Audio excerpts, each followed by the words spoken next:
दिल्ली स्फोट प्रकरणात एक मोठी अपडेट समोर येते। I-20 कार चालवणारा डॉक्टर ओमर असल्याचं स्पष्ट झाल्याची सूत्रांची माहिती आहे। डीएनए अहवालात डॉक्टर ओमरच कारमध्ये असल्याचं स्पष्ट होतंय।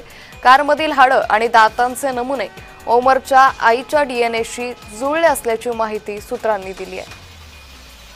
त्यामुळे डीएनए अहवालात ओमरच कारमध्ये असल्याचं स्पष्ट झालंय।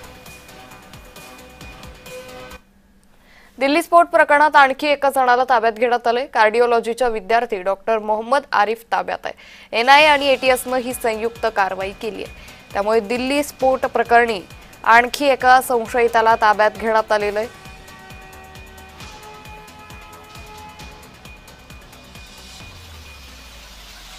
कार्डिओलॉजीचा विद्यार्थी डॉक्टर मोहम्मद आरिफ सध्या पोलिसांच्या ताब्यात आहे। त्यामुळे दिल्ली स्फोट प्रकरणात हे धागेदोरे आणखी कुठपर्यंत जातात हे पाहणं अतिशय महत्त्वाचं ठरणार आहे। सातत्यानं या स्फोट प्रकरणात विविध डॉक्टरांचा समावेश असल्याचं समोर येतंय।